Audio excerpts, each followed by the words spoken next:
Au mois de mars, sous les rails du métro Stalingrad. Dans la nuit froide, ils sont plus de 500 réfugiés, blottis les uns contre les autres, à même le sol, sans eau ni nourriture, totalement dépendants de l'aide humanitaire.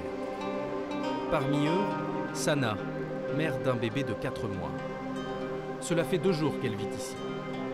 La jeune Soudanaise a fui un camp de réfugiés au Darfour. Elle vient tout juste d'arriver en France. À ses côtés pour la soutenir, Aïcha, une bénévole du BAM, le bureau d'accueil et d'accompagnement des migrants. Quelques heures plus tôt, son association a signalé la présence de Sana et de sa fille à la mairie de Paris. La situation est urgente.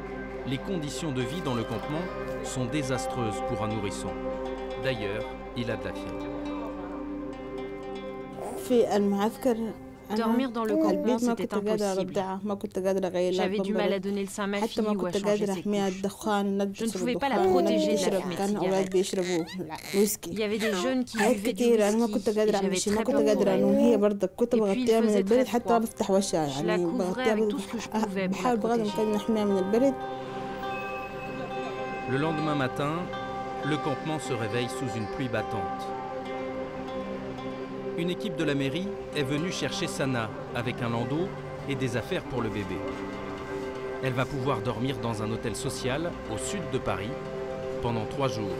Après, on verra. Un court moment de répit après une longue odyssée. Quelques heures plus tard, dans le 14e arrondissement.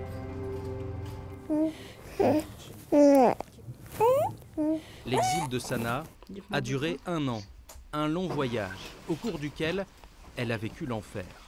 Partie du Darfour en avril 2015, elle rejoint la Libye, où elle restera 10 mois. C'est là-bas qu'elle rencontre son mari, un réfugié égyptien. Ils essayent à plusieurs reprises de traverser la Méditerranée, mais sont finalement arrêtés avec leurs passeurs, emprisonnés par la police libyenne. Sana est alors enceinte de quelques mois. Dans la prison, on était maltraités, insultés et ils nous humiliaient tout le temps. Malheureusement, on est resté longtemps en prison. Ils nous donnaient très peu de nourriture, parfois elle était moisie. À peine relâchés, on a essayé à plusieurs reprises de prendre un bateau pour l'Europe. Et puis un jour, on a enfin trouvé des passeurs. Au moment d'embarquer, son mari est arrêté par la police. Elle doit partir seule, son nouveau-né dans les bras. Arrivée en Italie, à bout de force, elle va mettre 1 mois pour rejoindre Paris. J'ai vraiment trop souffert. Et tout ce que je voudrais, c'est de pouvoir vivre en paix avec ma fille. Chaque nuit, je rêve qu'elle va mourir ou que quelque chose va lui arriver. Je fais des cauchemars horribles. Vous savez, ces idées noires m'obsèdent tellement que j'ai envie de crier. Mais si je fais ça, les gens penseront que je suis folle et on me mettra dans un asile. J'ai parfois envie de hurler vraiment très fort pour me soulager. Je suis fatiguée, tellement fatiguée, je n'en peux plus.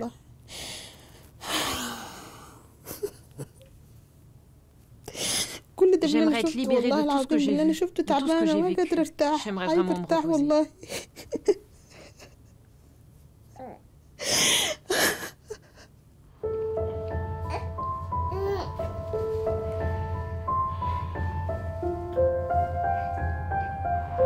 En début d'après-midi, Sana reçoit de la visite. Sur le site internet du BAM, Cécile a appris qu'une femme réfugiée se trouvait totalement démunie avec son bébé. Habitant à 2 pas de l'hôtel, elle n'a pas hésité une seconde. Her name? دي حبيبة. Habiba. Beautiful. Take what you want. Okay. C'est un peu grand. Cécile n'est pas une bénévole, c'est juste une mère bouleversée par le sort des femmes et des enfants migrants qui se retrouvent à la rue. Moi, ça me tord le bide de voir des familles dans la rue, là, j'en vois tout le temps partout. On ne sait pas trop comment aider, et là, il y avait juste un petit truc que je pouvais faire, donc je l'ai fait, c'est tout. Je savais qu'elle avait rien, et je savais que son bébé avait 4 mois, c'est tout ce que j'avais comme info. Donc ce matin, j'ai attendu que mon bébé se réveille, je suis allée dans les placards et j'ai regardé qu'est-ce qui pouvait convenir à une maman. Je sais pas si Cécile a apporté des vêtements, mais aussi des produits de première nécessité pour le bébé, comme des couches ou même un thermomètre. Dans la bouche, c'est ça? Je me suis projetée comme n'importe quelle maman, mais en même temps, je sais pas ce que c'est d'être à la rue, mais je me demande toujours ce que je ferais pour mon bébé si j'étais à la rue, quoi. Je me demande même comment, effectivement, elle a récupéré les couches, comment elle fait pour changer son bébé. C'est juste l'horreur, en fait. Là, vous allez me faire pleurer après. I come back with okay, first, and after this night, after, I come back with clothes for you. Okay. La gentillesse de Cécile et des bénévoles fait du bien à Sana, qui pour la première fois depuis longtemps se sent protégée. Il y a quand même une différence énorme avec la rue. Ici, on est au chaud. Et ma fille peut dormir tranquillement. Ça n'a rien à voir. Mais Sana ne sait pas encore si son séjour dans cette chambre sera prolongé. Elle a peur de se retrouver de nouveau à la rue, une incertitude qui la ronge. Elle ne parvient pas à joindre son mari qui a recommencé les petits boulots en Libye pour pouvoir payer son passage. Elle se sent très seule. Pour lui remonter le moral, Aïcha l'emmène se promener. Alors, ça va, ma belle? Est-ce que tu as des nouvelles de ta famille ou de ton mari? Non, je n'ai aucune nouvelle de lui. Il sait que je suis en France et j'espère qu'il va arriver à me contacter. Si seulement mon mari était avec moi, il pourrait m'aider à subvenir à nos besoins. Là, je suis débordée, je suis complètement dépassée. Heureusement, il y a les enfants. Grâce à eux, on retrouve goût à la vie. Par moments, je suis désespérée, angoissée. Mais ma fille me donne de la force et de l'espoir. En janvier 2016, près de 60% des réfugiés arrivés en Europe étaient des femmes et des enfants. Remontez sur les trottoirs, reculez! Remontez sur les trottoirs! Allez-y, reculez! Mercredi 30 mars, au métro Stalingrad. Le soleil n'est pas encore levé. Des dizaines de CRS encerclent le campement. La préfecture de Paris s'apprête à évacuer les réfugiés. Ils sont érythréens, soudanais ou encore afghans, des hommes, mais aussi des femmes et des enfants. La plupart d'entre eux a fui des zones de conflit. Ils rassemblent leurs dernières affaires dans la précipitation. La préfecture envoie des bus pour les emmener dans des centres d'hébergement d'urgence. On vous fera monter dans les bus à tour de rôle. Quelques mètres plus loin, alors que l'évacuation va commencer, Héloïse tente de se frayer un chemin parmi les CRS. Elle est présidente du BAM, une association qui aide les réfugiés de Stalingrad. La jeune femme attend cette évacuation depuis 3 semaines. Les gens ont envie d'être évacués. Ils font des campements et ils montent des campements parce qu'ils savent qu'à Paris, c'est la seule manière de ne pas être invisible et de sortir de cette invisibilité. Et donc, de pouvoir peut-être obtenir un centre d'hébergement d'urgence puisque la mairie de Paris déclenche ses opérations quand on atteint un certain seuil de personnes présentes sur le campement. Mais 4 femmes ont dormi hors du campement cette nuit. Oui, j'arrive. Pardon. Et elle veut absolument réussir à les faire évacuer. Oui, we try to find. Okay. We try to find a passage to go in the Melty. Okay. I think if I go with you, it's a little bit difficult because all people know me and the policemen know me. Il faut trouver quelqu'un d'autre. Attends. Virginie, appelle Virginie. Elle est là-bas devant. Appelle-la discrètement, par contre. Oui, elle est devant. Bon, je vais l'appeler, moi. On a 3 femmes avec des pathologies et une femme enceinte. Donc, elle ne peut pas rester dans la rue. Et ce qui va se passer, c'est qu'après chaque évacuation, ils refusent de prendre en charge les gens. Et du coup, elle se retrouve à dormir encore sur des campements de fortune et c'est pas possible. Bah, essaye avec les nanas. Déplace-les discrètement. Dis-leur que tu vas leur parler sur le côté. Ok? Ok, girls. Ces femmes, elles ont souvent des pathologies graves gynécologiques du fait de leur passage et de leur parcours migratoire. Elles ont pu être victimes de viols lors de la traversée, elles ont pu avoir des grossesses non désirées, des avortements. Et du coup, on est très inquiets. Vous vous séparez en 2 groupes. T'en prends 2, elle en prend 3. Et... laquelle Il faut que tu fasses le tour par là. Elle connaît, vas-y, go, suis-les. Finalement, les migrantes n'ont pas réussi à se faufiler. Héloïse tente alors le tout pour le tout. Elle appelle un contact à la mairie de Paris. Elles ne pourront pas être prises en compte dans les bus, ces 4 femmes. Vous n'êtes pas sûr d'arriver au bout, c'est-à-dire qu'il n'y a pas suffisamment de bus prévus, même pour les personnes qui étaient là. Il n'y a pas suffisamment de bus pour tout le monde. La situation est tendue. Putain. Ouais, c'est sûr. Bon, je crois que j'ai vu Khalid passer. Le petit, là, éthiopien. Ah, cool. Héloïse est très inquiète. Les 4 jeunes femmes vont rester à la rue. Et sans logement, il est encore plus difficile pour les réfugiés d'avoir accès aux soins. On passe souvent sous silence tous les problèmes et thérapeutiques qu'ils peuvent avoir, sachant qu'ils ont vécu pour certains des tortures graves, des violences de guerre, etc. Et qu'ils ont absolument besoin de ce suivi thérapeutique qui est jamais préparé ou très peu. Le dernier bus se remplit rapidement. C'est la fin de l'évacuation.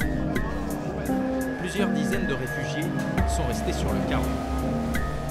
Les services de la mairie prennent le relais pour nettoyer le campement. Héloïse peut enfin y accéder, mais pas pour longtemps. Arrête, can you help me? Faut prendre le maximum, là ils veulent nous virer. Donc, ils veulent nous virer? Ouais. On est en train de replier en urgence parce que la police, bizarrement, ne veut plus nous laisser récupérer les affaires. D'habitude, elle nous laisse un peu de temps, mais là, c'est pas le cas. Je peux te filer ça? On récupère le matos que les bénévoles et les militants ont apporté pour couvrir les réfugiés. Et ça va servir pour des prochains campements? Ouais, ça va servir pour les prochains campements.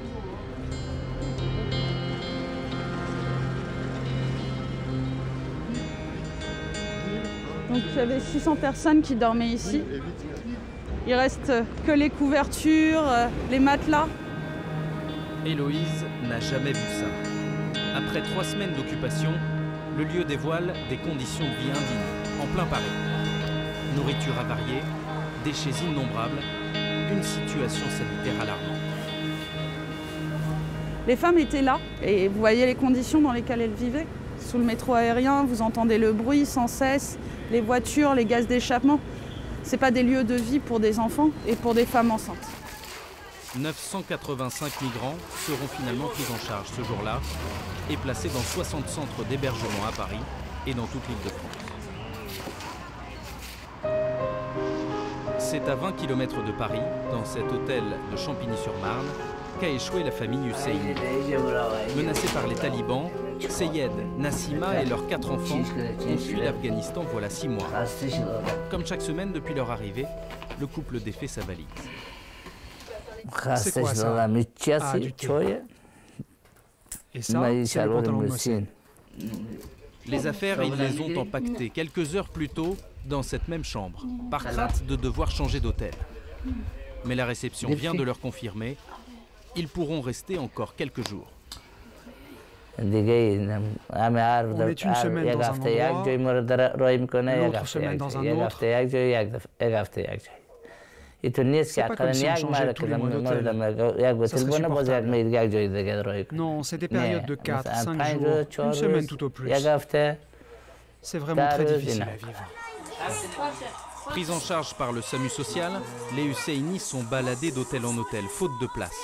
Ils sont épuisés, angoissés, à bout. Les 4 enfants, Mohsen 8 ans, Khadija 14 ans, Mohamed 3 ans et Hassan 10 ans, n'arrivent plus à dormir, coincés dans cette chambre minuscule. Mohsen, prends ton thé. Toi aussi, Hassan. Viens, viens. Viens t'asseoir avec nous. Ils ont tout perdu lors de leur exode. Le père n'a même plus de quoi leur acheter à manger. Oh là là, ce pain, il est très dur. Il y a des gens, des associations qui nous amènent à manger. Mais ce n'est pas tous les jours. Il nous arrive d'être affamés pendant 2 jours.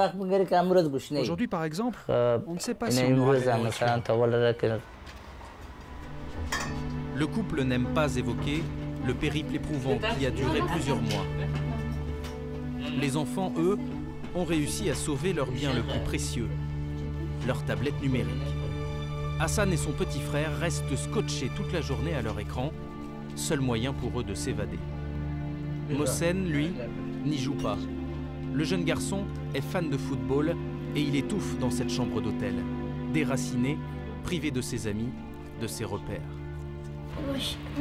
ما یه گوشه که در خیابان میبینیم دل ما ناب میشه که دوچرخه در ما نداریم ما دوشته که لباس داریم ما لباس نداریم خیابان رد میشه و دل ما ناب میشه که دوچرخه در ما نداریم تو آینده ما میخوام فوتبالی شم ما مکتب میخوایم خانه نداریم. Seyed, bouleversé par la détresse de ses enfants, sort prendre l'air et ressasse son amertume.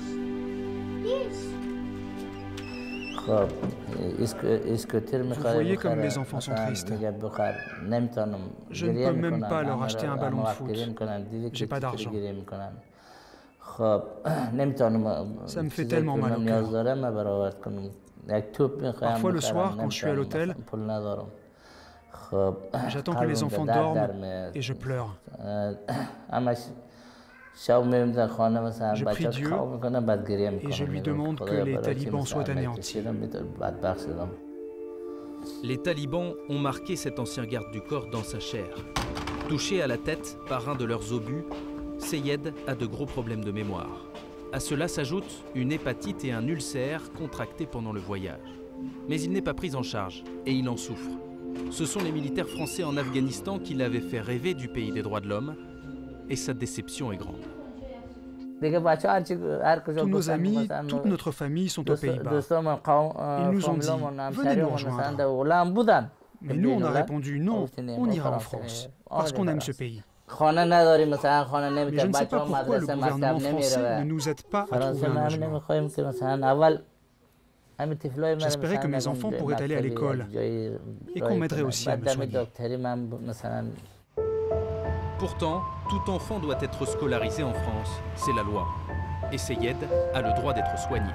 Il a déposé une demande d'asile, la réponse peut prendre 9 mois. En attendant, il devrait toucher des aides, suivre des cours de français, mais rien ne se passe. Et chaque rendez-vous administratif est une épreuve, comme cette consultation à l'Hôtel Dieu à Paris. Le rendez-vous a été pris par la CAFDA, la coordination chargée d'accompagner les familles qui demandent le droit d'asile. Voilà, vous venez. Alors, le papa peut-être avec un enfant. L'aînée, Khadija, passe la première. Aujourd'hui, les médecins vont la vacciner contre la tuberculose, un vaccin obligatoire pour tout enfant arrivant sur le territoire. Assieds-toi, on va vérifier le test qu'on a fait à ton bras, d'accord? Mais très vite, les échanges se compliquent. On va te faire un vaccin, d'accord? Est-ce que tu comprends? Oui, on va appeler peut-être un interprète, donc du coup... L'hôpital dispose d'un service d'interprète par téléphone. Oui, bonjour monsieur, j'aurais besoin d'un interprète en afghan, s'il vous plaît. En persan. Farsi. En persan farsi, s'il vous plaît. Personne n'est disponible, alors il faut faire avec les moyens du bord. Sinon, vous avez cette langue dans Google Traduction? Je pense pas, non. Ouais. Je mets le vaccin qu'on va leur faire. Oui, nous allons vous faire le vaccin rougeole au rayon rubéole. Vous pouvez voir, s'il vous plaît? Vous comprenez? Ok. Oui, ok. Plus de 10 minutes auront été nécessaires pour arriver à se faire comprendre. Difficile aussi, lorsqu'on ne parle pas la même langue, de rassurer le jeune Hassan. N'en aie pas peur. Ne bouge pas. Quand on a 10 ans, à Kaboul ou à Paris, c'est fini. on n'aime pas les piqûres. Je te mets un petit pansement. On va prendre rendez-vous. Dans 5 semaines, ils devront revenir pour une nouvelle série de vaccins, à condition qu'ils arrivent à lire la date et l'heure du rendez-vous, l'une de leurs plus grandes angoisses. Perdus face à toutes ces démarches, ballottés d'une chambre à l'autre, les Husseini sont trop épuisés pour s'émerveiller d'être arrivés jusqu'ici, jusqu'à la ville-lumière qu'ils ont tant espérée. Salut Nassima, ça va? Ça va? Oui, très bien. Hello Khadija. Face aux difficultés, à la solitude, il y a Claire, la bouée de sauvetage de la famille Husseini. Est-ce que vous voulez aller au parc? pour aller courir un peu pour Mohamed, aller au toboggan. Les jeunes Afghans sont contents de retrouver Robin, le fils de Claire. Pas besoin de parler la même langue pour jouer ensemble. Cette institutrice a hébergé le couple et leurs 4 enfants dans son appartement de Montreuil. Ils y ont vécu pendant 1 semaine en février.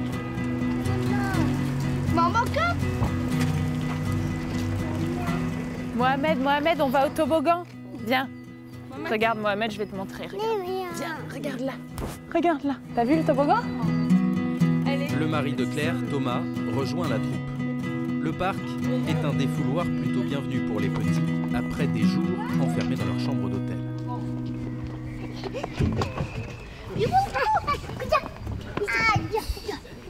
L'histoire commune des 2 familles débute un jour de décembre 2015.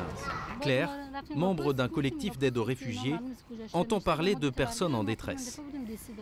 J'ai vu un message passer en disant qu'une famille était à Saint-Denis et n'avait pas eu à manger depuis plusieurs jours. Moi, j'allais travailler à Saint-Denis ce jour-là, donc j'ai pris du riz, de la ratatouille et je suis passée à leur hôtel. Voilà, ça s'est fait comme ça. Lorsque les Husseini entament leur démarche 2 mois plus tard, exténuée de passer d'hôtel en hôtel, Claire décide de leur laisser son appartement 1 semaine et d'aller vivre chez sa mère avec sa famille. Après ce qu'ils ont vécu eux-mêmes en Afghanistan, il n'y a pas de repos possible. Mohamed, il dort pas. Mais parce que moi, j'imagine, enfin je veux dire, moi je fais pour aller en vacances, je fais 3 nuits d'hôtel différentes. Et Robin, il dort moins bien la 3e nuit quand on a déjà changé d'endroit 2 fois. Enfin, donc là, on imagine bien que ça fait 3 mois après une traversée de 2 continents quand même. Et ce serait un comble que nous ici, à 2 pas 2, on n'en ait rien à carrer et que ça nous intéresse pas quoi. Aujourd'hui, le couple est inquiet pour les enfants Husseini. Ils sont fragilisés par des mois d'errance, complètement déracinés.